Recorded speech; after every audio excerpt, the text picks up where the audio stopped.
oi para você que está aí do outro lado. Sejam todos bem-vindos aos melhores momentos do A Vida Não Para. Um bom dia para você aqui, ó, com a nossa companhia. Hoje você vai ver diversas reportagens especiais e entrevistas que marcaram a nossa semana. A gente começa o programa indo até Cascavel, na região oeste do Paraná. Sabe por quê? Porque por lá aconteceu um evento incrível para os jovens, as Olimpíadas Católicas. É uma iniciativa que une o físico ao espiritual e que voltou depois de 5 anos de pausa por conta da pandemia. E cada paróquia da cidade marcou presença torcendo pelos seus times. Olha só que legal, Franciele Tien foi lá conferir. Se tem torcida, tem jogo na quadra, e tem mesmo, na quadra, na mesa e no tabuleiro. Essas são apenas algumas das modalidades esportivas disputadas nas Olimpíadas Católicas, organizada pela Renovação Carismática Católica, que reúne jovens de várias paróquias da Arquidiocese de Cascavel, oeste do Paraná, até o dia 15 de dezembro. E os jogos vão além da diversão.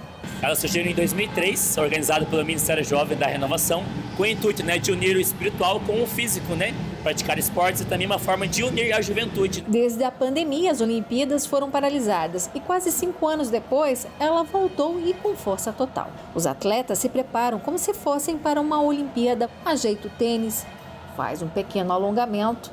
Para José Eduardo, esse é um momento não apenas para praticar esportes, mas unir os membros das igrejas. Fortalecer as amizades também, Então, a gente está presente no grupo, mas fortalecer mais ainda com os outros grupos e principalmente entre nós.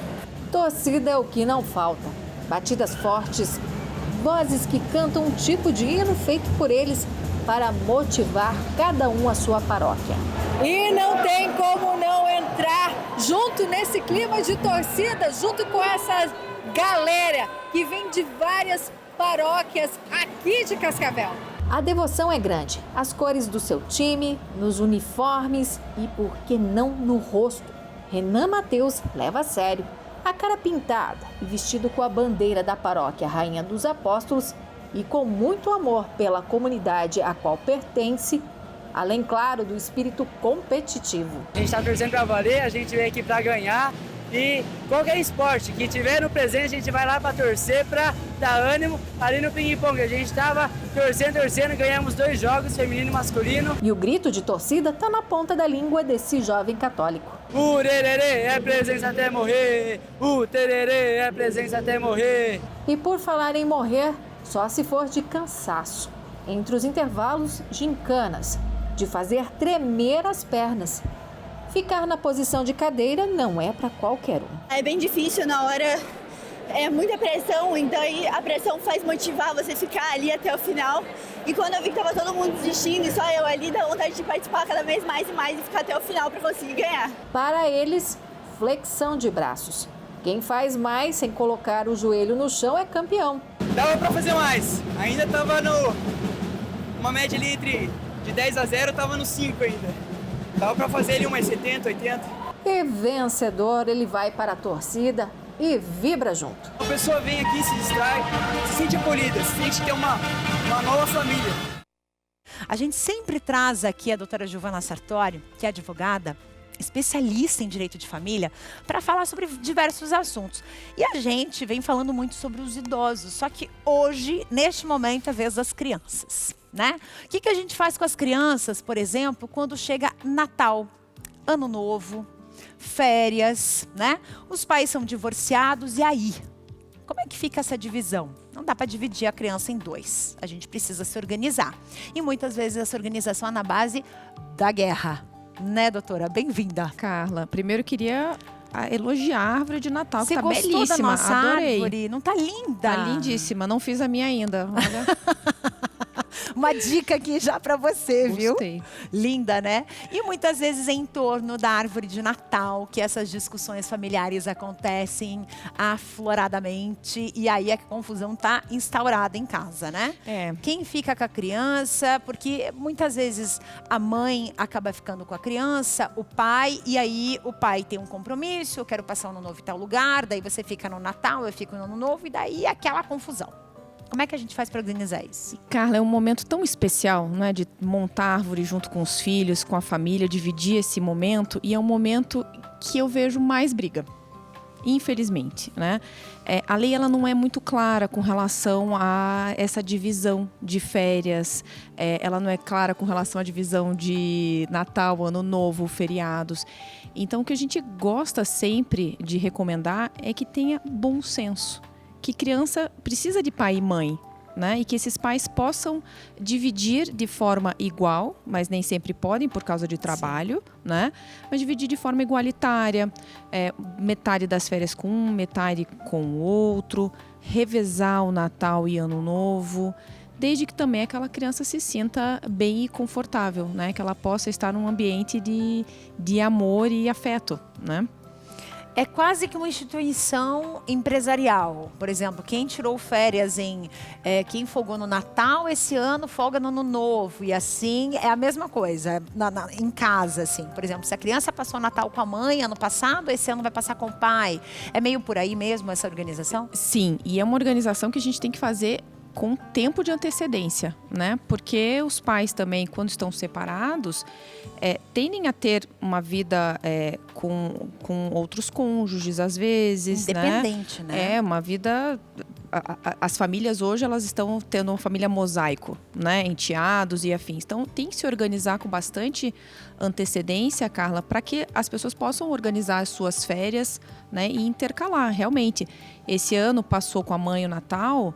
né, que é um momento de ceia muito relevante, o pai vai querer passar no ano seguinte para trazer essa criança para convívio com os avós, tios, primos, né? Desde que evitem-se as brigas, né, Carla? Nossa, a parte principal é evitar briga, gente, porque a gente espera o Natal, espera o final do ano para ter ocasiões felizes e divertidas e gostosas com os filhos, com as crianças, com os netos, né? Mas a gente precisa pensar nos pequenos também. E aí, o que fazer? Agora, uma questão importante. A mãe, por exemplo, que tem a guarda, digamos que a guarda ela seja compartilhada, mas ali no frigir dos ovos a mãe passa mais tempo com a criança. Uhum. Nesse ponto, o que vai ficar valendo para a justiça? É o que foi acordado na justiça mesmo? Ou o que uma testemunha pode dizer, não, a mãe passa muito mais tempo com a criança, então o pai tem que assumir um pouco da responsabilidade agora na época das férias, porque a gente sabe que é muito difícil, né? Você tem que pagar uma babá, você tem que pagar uma colônia de férias, porque o trabalho continua, muitos pais e muitos responsáveis não têm como pegar férias e cuidar do filho nessa época, né? Suas perguntas são sempre muito boas, Carla. E realmente a recomendação é deixe tudo por escrito, né? O que tem muito valor é o que foi escrito perante um juiz. O que está dentro de um processo é o que deve ser cumprido, né? Mas se aquele acordo não foi feito no processo, foi feito entre pai e mãe, hoje nós temos os aplicativos de internet de troca de mensagens, que é uma boa prova para se fazer valer um acordo. Então, falou por telefone, escreve também pelo aplicativo de mensagens para ficar registrado, para que não precise pegar uma testemunha, porque pouca gente gosta de ser testemunha em processo. Exatamente. Né? Ou em briga de família, ninguém quer meter a colher. Então, ter esses registros por escrito é muito importante. E realmente, volto a dizer que o equilíbrio e o bom senso são importantes nesse momento, porque quem fica com a criança, com a guarda da criança, seja ela uma guarda compartilhada, mas ou uma guarda unilateral, quem mora com a criança acaba tendo um maior ônus de criação, de dia a dia, de dar bronca, de ensinar. Então, é adequado que aquele genitor que não esteja com a criança no dia a dia possa ficar um tempo maior, né? Possa se organizar para ajudar o outro a trabalhar, porque criança tem um custo alto, né, Carla? Então, os pais precisam se ajudar nesse sentido para que o outro possa trabalhar. Tem muita gente que trabalha agora nas férias, né? Nós, advogados, continuamos, porque dá muito problema de criança, com criança. Para vocês também, né? Para quem trabalha com direito de família. Uma outra questão importante, doutora, que eu queria esclarecer aqui, que eu acho que é bem legal, é que, assim, você falou de custo. Época de férias, as crianças, elas saem comendo tudo que elas veem pela frente. Você já deve ter passado por isso. Você vai no mercado, faz mercado hoje, amanhã não tem mais nada. Comer até os rebocos da parede. Tá naquela situação. A criançada não deixa barato, né? E aí, a pensão digamos aí que tem uma pensão, que tem um valor que está sendo repassado para o responsável que está cuidando dessa criança. Isso tem que entrar na justiça também, ó, o valor esse mês é maior porque a criança não vai ficar na escola. Apesar da escola estar sendo paga em dezembro, a maioria das crianças no Brasil todo já estão, inclusive, de férias, né? E a maioria delas acaba ficando ou integral ou meio período, mas acaba fazendo algumas refeições na escola. E agora não tem mais isso, a criança tem que fazer refeição em casa mesmo. E aí? O custo aumenta muito, não é? E os passeios, não é só a comida, às vezes que é um presente, um brinquedo, por mais barato que seja, impacta no orçamento familiar, né? Por menor que seja o valor. O ideal, Carla, é que no momento que se estabelecer a pensão, já pensar neste período, já pensar em viagens e diluir aquilo pelos 12 meses, né?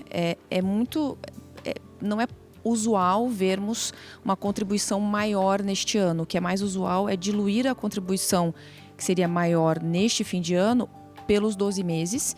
E aquele genitor que administra esse valor tenha a inteligência financeira de se organizar para o fim do ano, né? De ir provisionando. A gente sabe que é até sofisticado falar sobre isso, né? Mas é necessário. Orçamento doméstico, planilha, né, a listinha em casa, no caderno, é provisionar. Olha, da pensão, nós combinamos lá na audiência, né, ou com o advogado, que 10% disso é para as férias, então já vou guardar. Se for muito difícil, que eu acredito que, né, que é difícil, porque as contas vencem todos os meses, é combinar com o pai ou a mãe dessa criança. Olha, então em dezembro a pensão aumenta 30%, 10%, porque você vai ter 13º, né? Então é importante que isso fique definido, porque realmente, senão, o bolso não aguenta, não há 13º que resolva. Não há 13º, inclusive o 13º já, foi para a maioria das pessoas, né? Mas tem que pensar nisso, porque você imagina, se a gente botar a cabeça para a gente pensar, digamos que você seja aí um MEI ou um ME, né? Um microempreendedor. Você sabia que o teu contador te cobra 13º? Sim, ele te cobra. E criança, gente, é exatamente isso. Se você estivesse, nesse momento, casada ou casado, o teu 13º já teria ido embora há muito tempo. Então, se sobrou um pouquinho, você sabe que o seu filho, a sua filha está precisando. Eu acho que é por aí, né? É por aí. Esse exemplo que você usou, Carla, de quando eram casados, isso é muito importante as pessoas lembrarem, né? Que elas fizeram aquela criança no momento de amor, né? E que quando estavam juntos, tudo era para aquela criança, não é? Que é assim que a gente espera de uma família. Exatamente. Né? Então, na separação, a gente também tem que continuar pensando nisso, né? Gostei do seu exemplo. Doutora, é sempre muito bom te receber, porque você deixa tudo muito claro pra gente. Então, quero te agradecer de novo. E a porta tá sempre escancarada para você aqui. Você sabe disso, obrigada. Né? Quero deixar minhas felicitações de Natal, de um ano novo maravilhoso para você e para sua família, toda a sua equipe aqui da Evangelizar, que é uma família também, né, Carla? Muito obrigada. Obrigada mesmo. A gente vai para o intervalo bem rapidinho e daqui a pouco você confere muito mais da nossa semana, que tá assim, ó, de assunto bom. A TV Evangelizar também está no TikTok. Segue a gente por lá. Olá, estamos de volta com os melhores momentos do A Vida Não Para. A gente faz uma coletânea da semana e separamos aqui o melhor para você conferir nesse sábado. Um questionamento. Qual é o momento em que os filhos precisam assumir os cuidados dos pais que estão envelhecendo? Você já parou para pensar nisso? A campanha publicitária de Natal do Boticário normalmente é uma campanha marcada pela beleza, né, pela beleza brasileira, e é muito reconhecida, né, por todos nós. Só que eles resolveram, desta vez, sair do tradicional, daquele comercial fofinho, com presentes, árvores, e mergulhar num território extremamente sensível, que é sim o momento em que os filhos precisam cuidar dos pais. Eu não vou dar spoiler, mas o comercial, que tem o nome de Casa de Vidro, usa metáfora visual para mostrar as tensões da família durante a ceia de Natal. A gente vai assistir junto e junto com ela, que está aqui no estúdio comigo, né? Eu recebo a doutora Caroline Pérez Lessa de Macedo. Bem-vinda, doutora, para a gente assistir junto, para a gente falar sobre isso, sobre o envelhecer dos nossos pais e dos nossos avós. Vamos ver? Vamos.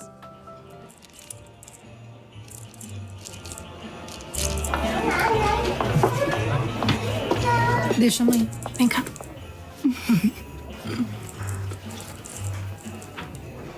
Tá com muita fome? Não, eu tô bem. Já vou mandar uma mensagem pra Sara, tá? Não precisa, Marina. É linda. Tá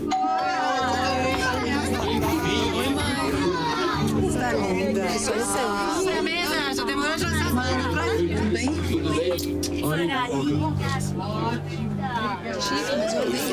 Menina chorando.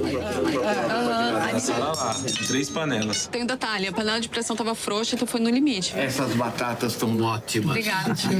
Que bom que pra batata deu tempo. Como é que é, Marina? Não, tô falando que quando a gente manda mensagem pra levar a mamãe ao médico, você sempre responde isso, que não deu tempo, que tá na correria. Marina, hoje não, né? Natal. E se não for hoje, vai ser quando? Porque você nunca tá aqui, né? Eu tô toda semana aqui. Eu tô todo dia. Claro, você mora aqui. Meninas, por favor. Por favor, não. Olha, Hoje não. Eu não tenho condições, eu tenho a Nina. Eu acho ótimo que você conseguiu se mudar pra cá pra cuidar da mamãe e ficar... Alguém tinha que mudar, né, Sara? É sempre assim. Calma, moça. Menina. Você decide as coisas, não fala comigo e depois você quer que eu aja do jeito que você quer. Você sempre fez o que você quis. Você viajou pra onde você quis. Você nem precisa ajudar em casa. Como assim? É claro que eu ajudo. Você não percebeu, né, Sara? A mamãe não tá bem. Meninas, Marina, eu tô na mesa. A mamãe não tá tão mal quanto você pensa. Ah, como é que você sabe? Fala. Que médico que você já foi com ela? Onde é que estão guardados os remédios da mamãe aqui em casa? Mas por acaso ela te perguntou se você queria que ela se mudasse pra cá? É sério? Meu Deus do céu, chega! Gente, eu não sei, de verdade. Eu não sei falar pra alguém. Como é que você consegue fazer isso? Você não sabe ninguém, depois você só Você não sabe mão de nada! Você só pensa em você! Você não percebe que nem tudo tem que ser do seu jeito! E você não percebe tudo que eu tô fazendo! Marina! Deixa ela, sai. Marina! Marina! Marina! Marina! O que você tá fazendo aqui?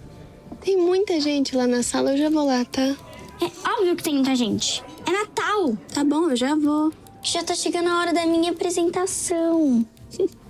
Relaxa, você vai arrasar. Promete? Prometo. Por que você gosta tanto dessa caixinha? Eu gosto de olhar pra ela. Só fiquei meio chateada que ela trincou. Pra mim, ela tá perfeita. Sabe que eu sempre achei que essa bailarina aí era você?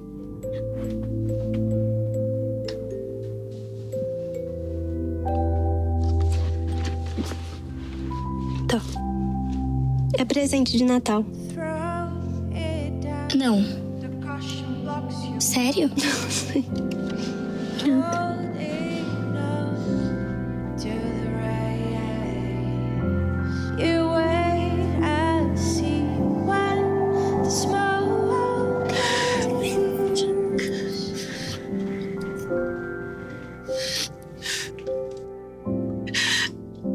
Eu acho que eu tô com medo de perder a mamãe.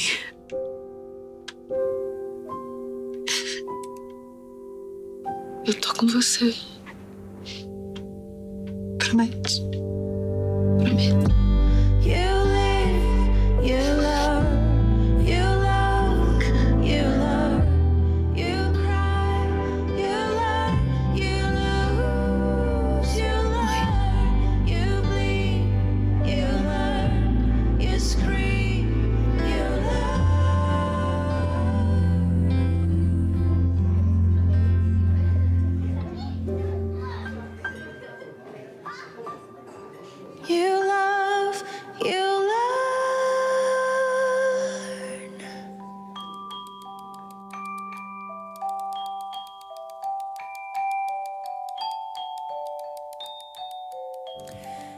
Como é que a gente continua agora? Me responda aí. Como é que a gente continua conversando depois desse balde, né, de água fria? Porque a gente se vê nisso, né? A gente se vê nessa realidade. E aí? E aí, como você perguntou lá atrás, a gente está preparado para esse envelhecimento? Nem sempre a gente está preparado. E cada envelhecimento é único. Tem gente que vai envelhecer com muita saúde e independência, tem gente que vai envelhecer com mais dependência funcional, precisando de ajuda para fazer coisas do dia a dia ou para tomar alguma decisão mais importante na vida. E como pessoas a gente não pensa no nosso próprio envelhecimento, né? Às vezes eu me vejo fazendo coisas que meu corpo não responde mais como ele respondia anteriormente. E aí, como filhos e netos, se deparar com essa velhice, com essas dependências, pode ser desafiador, para não dizer assustador em alguns momentos. Doloroso. Doloroso, sem dúvida. Quando a gente está diante desse envelhecimento mais dependente, com mais doenças, é mais doloroso, é mais desafiador. E aí essas mudanças de papéis surgem, né? Quando que a gente assume esses cuidados? Não tem uma virada de chave, né? Dificilmente vai ter um evento pontual que vai falar, olha, agora você precisa tomar as rédeas. E o que eu como geriatra, né, vou sempre puxar a sardinha para o meu lado, a gente fala que é tentar garantir que a pessoa idosa se mantenha independente o máximo possível, que ela tome as próprias decisões o máximo possível e que a gente proporcione isso. Então, às vezes ir morar junto é uma forma de supervisionar, de cuidar, mas também tentar garantir que o idoso continue fazendo suas coisas o quanto ele conseguir, por mais tempo possível. Porque a gente percebe isso, a cobrança dos filhos entre os filhos, né? Não é a cobrança com o idoso ou com a idosa, a cobrança é entre os filhos. Né? A gente sabe, a gente acabou de ver uma realidade que o Natal, gente, ele existe para a gente falar de vida, para a gente falar de nascimento, para a gente falar de união, né? E o que a gente percebe? Que a realidade é outra. Na hora que você fica o ano inteiro sem ver a sua família direito, né? Você fica um ano inteiro vendo ali uma semana, passa um mês, aí você vê mais uma vez, rapidinho, ali talvez num almoço. E você não tem esse contato diário muitas vezes. E o tempo vai passando, as pessoas vão envelhecendo, a gente envelhece. Quem dirá os nossos pais, os nossos avós. E aí vem, sim, essa discussão de um filho, por exemplo, se a sorte desse idoso, que ele tem mais de um filho, né?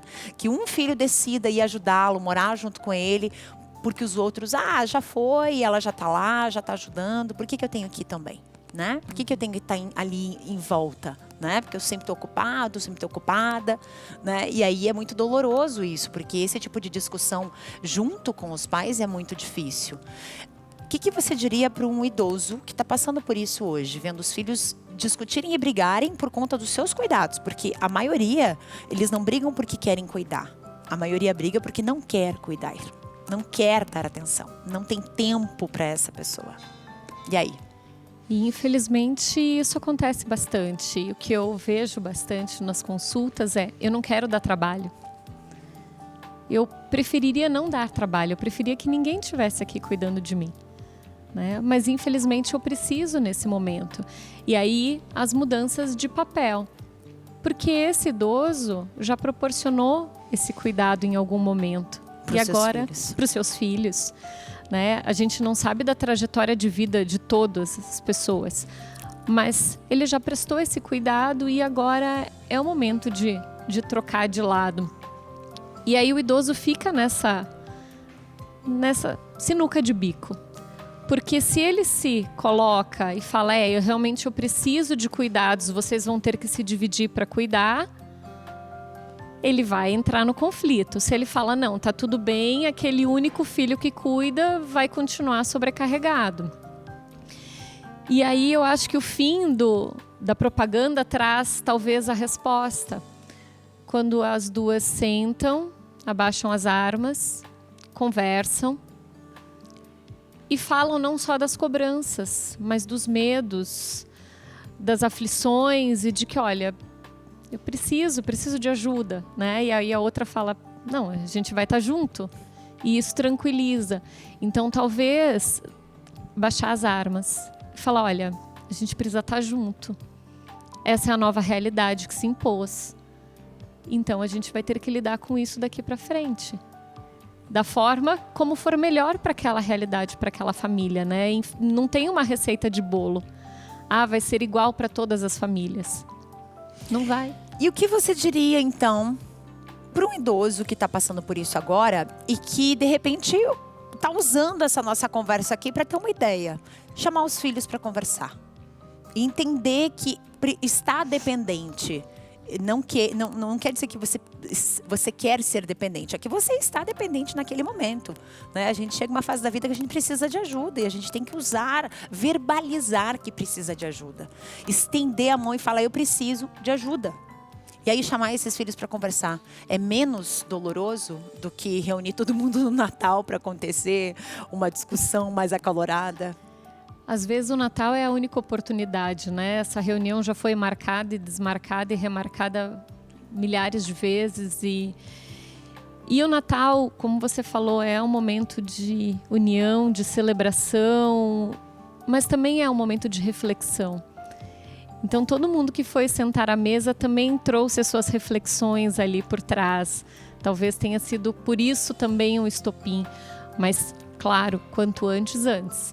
Né? Não dá para deixar o problema se tornar esse problema tão grande para ser resolvido na mesa de Natal, na ceia de Natal. Então, quanto antes puder sentar e conversar, e eu falo também os profissionais de saúde serem, né, terem essa janela de oportunidade de, numa consulta, convocar mais de um filho. Convocar esses familiares para sentar junto e ser o mediador da conversa, para que o idoso não tenha que tomar essa iniciativa. Doutora, muito obrigada, foi um prazer te receber aqui, viu? Imagina, obrigada pelo convite, foi um prazer. E a gente vai para o intervalo bem rapidinho e eu volto já já com o melhor da semana do A Vida Não Para, aqui para você. A TV Evangelizar também está no Instagram. Segue a gente por lá. Estamos de volta com os melhores momentos do A Vida Não Para desta semana. A gente falou sobre diversos assuntos que mexem com a tua vida e que podem mudar a tua maneira de ver o mundo. Olha só. O presidente Luiz Inácio Lula da Silva passou por uma cirurgia, gente, para fazer uma drenagem de um hematoma que ele tem na cabeça. E no dia 19 de outubro, Lula, que tem 79 anos, caiu no banheiro da casa dele, na residência oficial da presidência, e bateu a cabeça na região da nuca. Ele precisou levar 5 pontos e realizou exames de imagem, que foram repetidos. Na ocasião, o presidente ficou na unidade hospitalar por cerca de 1 hora.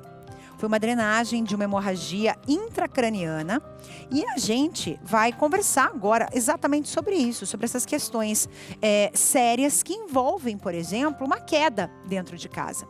Eu vou conversar aqui com o Ivan Ratana, que é o doutor Ivan Ratana, que é do Hospital Evangélico de Londrina, que é vice-presidente da Academia Brasileira de Neurocirurgia, e fala sobre essas questões, né? Doutor, bem-vindo, doutor Ivan, obrigada por ter aceito o nosso convite. A queda dentro de casa, muita gente associa normalmente a problemas ósseos, né? Problema de fêmur, braço, tíbia, ombro, até quadril, né? Quando a gente quebra esses ossos e tem uma certa idade, a difícil recuperação é muito complicada, e isso muitas vezes acaba levando à morte. Mas aqui no caso do presidente, foi a cabeça, foi o crânio. Me fala um pouquinho sobre isso. Exato, Carla. Obrigado, primeiramente, pelo convite, tá? Obrigado mesmo.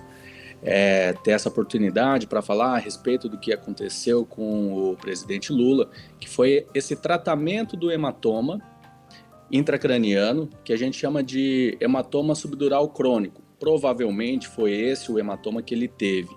Na nota do Hospital Sírio-Libanês não identifica qual o tipo do hematoma, mas provavelmente pelo histórico da queda que ele teve lá em outubro e passando esses dias, acaba realmente gerando um coágulo crônico e que algumas vezes tem que ser operado, tem que ser drenado. No caso do presidente Lula, ele teve que ser drenado às pressas, inclusive. Então, é uma condição que as pessoas têm que ficar alerta quando bate a cabeça, principalmente o idoso. Às vezes, leva lá no pronto-socorro, no hospital, é realizado um exame de imagem, às vezes é constatado um pequeno sangramento na cabeça, ou às vezes sem sangramento, até com um exame normal, com o acompanhamento do paciente, pode sim ser formado um hematoma crônico.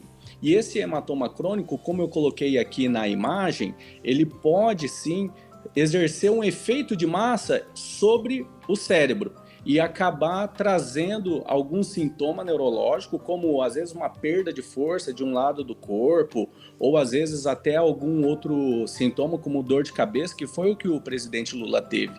Então, é importante a gente ter em mente que bateu a cabeça, mesmo com um exame normal, é bom ficar atento, ficar acompanhando quanto aos sintomas, se tem dor de cabeça ou algum outro sintoma neurológico, porque pode ser que aconteça um hematoma que a gente chama de crônico. Certo. Doutor, agora uma dúvida que eu tenho. Por exemplo, você falou sobre esse pós-queda. Às vezes a pessoa cai, não vai para o hospital, faz raio-x no corpo inteiro, não teve nada, nenhuma fratura, mas essa questão do crânio é muito importante. Você citou. Muitas vezes depois, passado um tempo, uma semana, 2 semanas, você começa a sentir falta de força no braço. Isso pode irradiar para as pernas, para os pés, para a ponta dos dedos, isso pode ficar dormente. Quais são exatamente os sintomas que a pessoa pode sentir? Não associa diretamente àquela queda e a ter batido a cabeça, né? Exato. Muitas vezes, quando acaba de bater a cabeça, o paciente ele vai ter principalmente os sintomas de concussão cerebral, que é aquela chacoalhada que o cérebro recebe quando cai. Então, os sintomas da concussão vai ser uma dor de cabeça, tontura, náusea, às vezes até vômito. Mas isso dura alguns dias e depois passa. E aí os sintomas melhoram e o paciente fica assintomático. Com o passar do tempo e quando se desenvolve o hematoma subdural crônico, esse hematoma aqui, ele vai crescendo de forma silenciosa num primeiro momento e depois, com o avançar do seu volume, com o aumento do seu volume, ele vai iniciando sim os sintomas, que são dor de cabeça persistente, uma perda de força de um lado do braço ou da perna, né?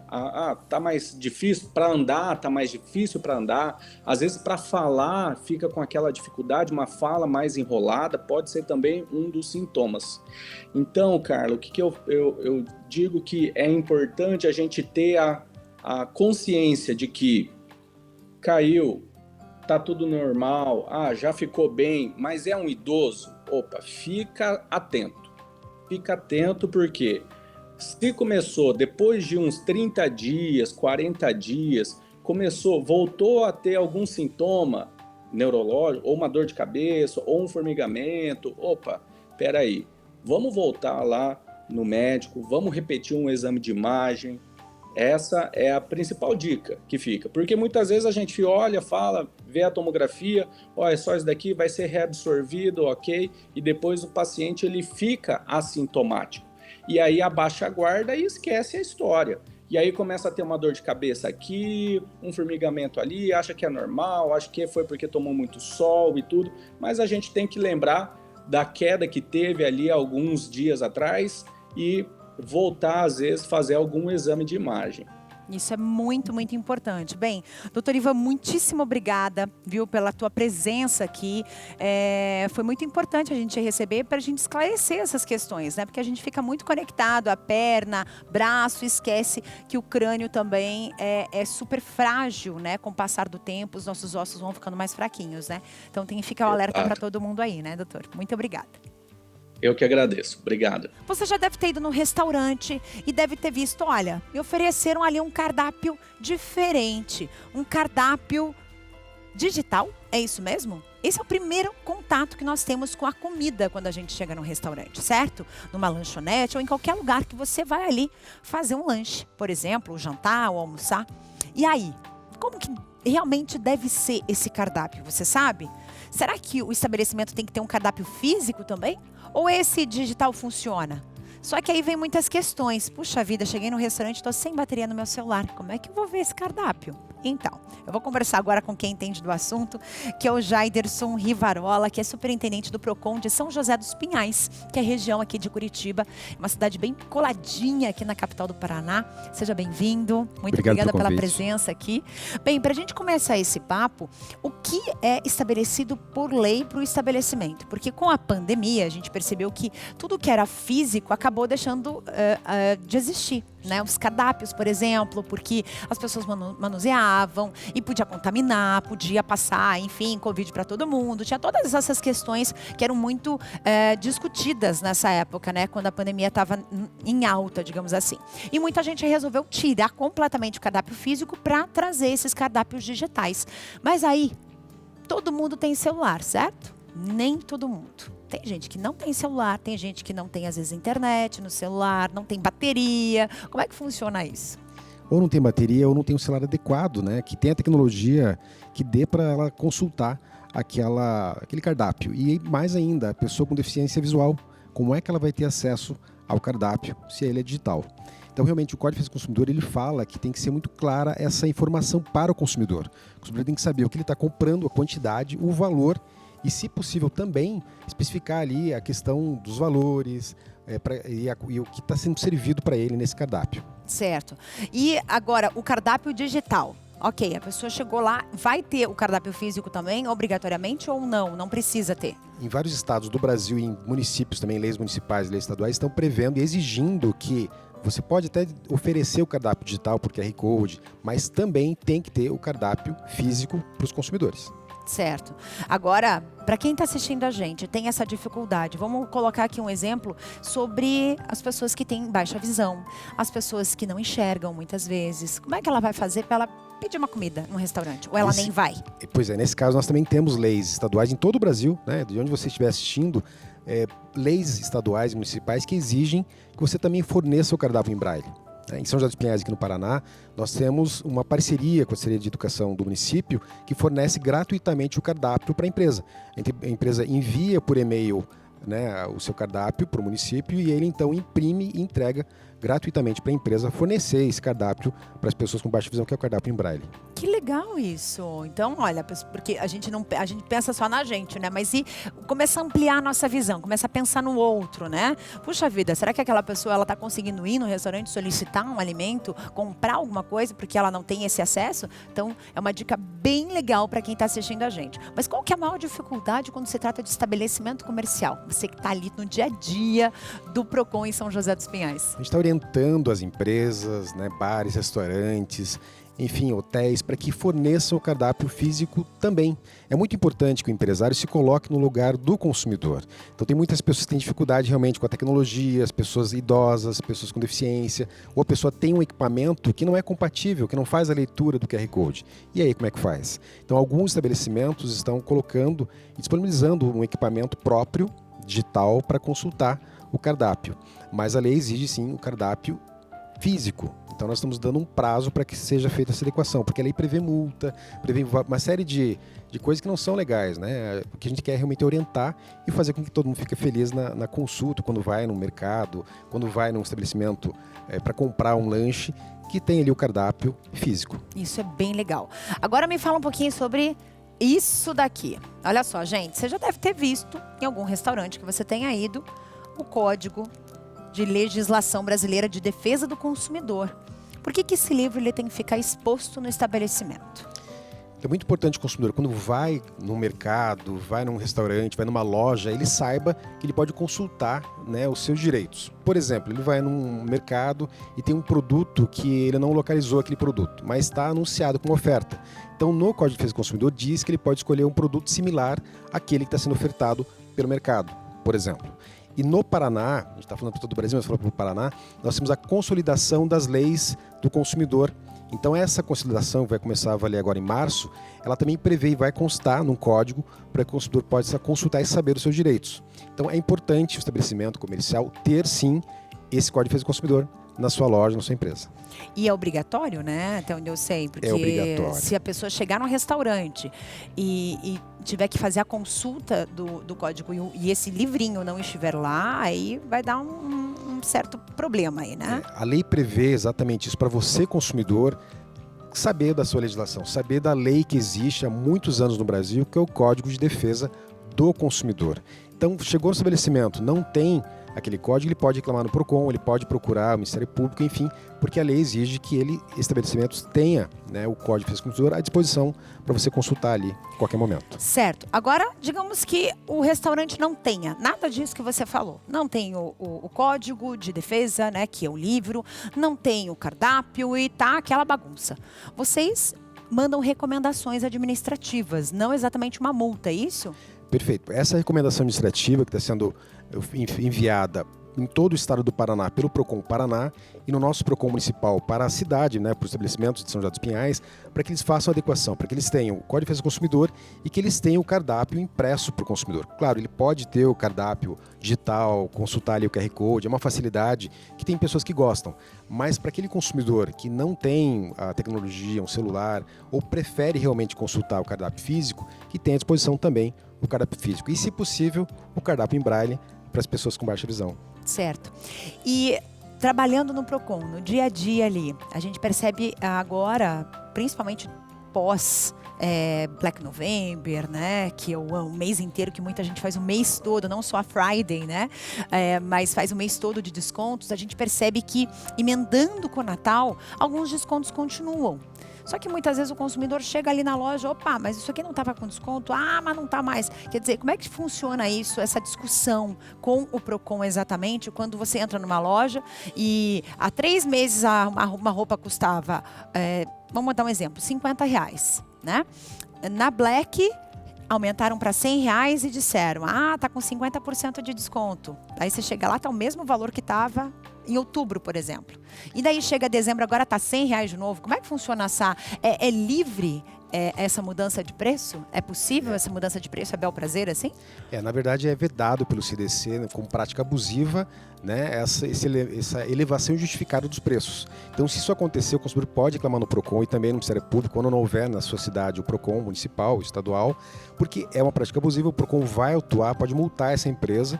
E, claro, o consumidor ele tem que, dessa forma, fazer com que as empresas busquem seguir a legislação, né? É tão chato você chegar lá, viu que o preço estava antes mais barato, agora está mais caro. As pessoas hoje chamam até de black fraud. Exatamente. Né? E, claro, você vai perder o consumidor porque ele não vai voltar nunca mais na sua empresa. E é isso que eu queria entender, porque eu sou uma pessoa assim, se eu vou num lugar e eu percebo uma prática abusiva dessa, eu não volto mais. Mas o ideal é a pessoa fazer a denúncia no PROCON para que isso possa constar.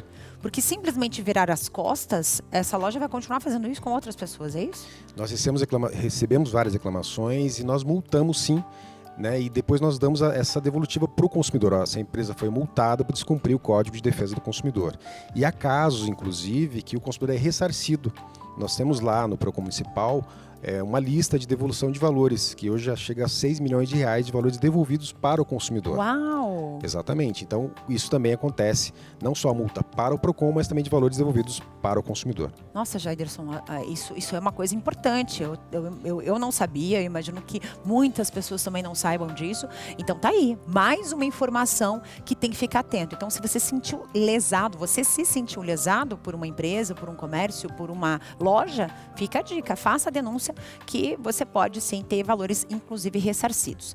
Jaiderson, eu te agradeço demais, muitíssimo obrigada por ter vindo aqui, te desejo um Natal lindo e para toda São José dos Pinhais, que é uma cidade que a gente gosta muito. Obrigado, eu estava acompanhando agora o teu programa, tem uma audiência muito grande e é um prazer estar aqui na TV Evangelizar no teu programa. Muito obrigado. Muito obrigada mais uma vez. Foi um prazer ter você aqui junto comigo nesta manhã deliciosa de sábado. E agora você fica com a programação da TV Evangelizar. A gente se vê. Tchau!